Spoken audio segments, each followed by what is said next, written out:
அனைவருக்கும் வணக்கம். நேற்று புதுச்சேரியில் ஒரு மிகப்பெரிய நிகழ்வு. நம்மளுடைய புதுச்சேரி மாநில காரைக்கால் மாவட்டத்தில் திருநாளார் தொகுதியில் ஒரு சிறப்புமான ரயில்வே துறை சார்பாக நடைபெற்ற அந்த நிகழ்ச்சியினை மாண்புமிகு சபாநாயகர், புதுச்சேரி சட்டப்பேரவையின் தலைவர் மரியாதைக்குரிய அண்ணன் ஏமலம் செல்வம் அவர்கள் கொடியசைத்து அந்த வழித்தடத்தை ஆரம்பித்து வச்சார். அது என்னன்னு கேட்டிங்கனாக்கா, விழுப்புரத்துலேருந்து வேளாங்கண்ணிக்கு போகக்கூடிய சிறப்பு ரயில் கிட்டத்தட்ட 40 ஆண்டு காலமாக நம்மளுடைய திருநாளார் பொதுமக்களுடைய கோரிக்கையை தொடர்ந்து வச்சுக்கிட்டே இருந்தாங்க. ஏன்னா அங்கே நம்மளுடைய உலக பிரசித்தி பெற்ற சனீஸ்வர பகவானுடைய ஆலயம் இருக்குது.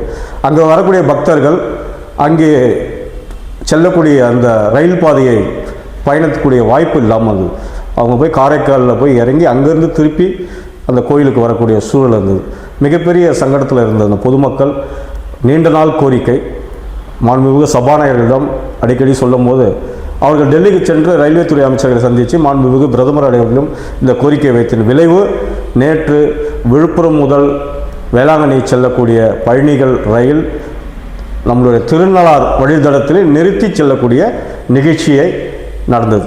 அதில் பார்த்திங்கன்னா நம்மளுடைய மாண்புமிகு சட்டப்பேரவையின் தலைவர் மரியாதைக்குரிய அண்ணன் அந்த வழித்தடத்தை கொடியசைத்து துவக்கி வைத்தார். அவருடன் சிவில் சப்ளை அமைச்சர் திருமுருகன் மற்றும் சட்டமன்ற உறுப்பினர் சிவா அவர்கள் 3 பேரும் மற்றும் பாஜக நிர்வாகிகள், பொதுமக்கள் அனைவரும் இந்த ரயில் பாதையை ஆரம்பித்தது மட்டும் இல்லாமல் அந்த ரயிலிலே காரைக்கால் வரைக்கும் சென்று வந்த அந்த நிகழ்ச்சி பொதுமக்களிடத்திலே மிக வரவேற்பு பெற்றது.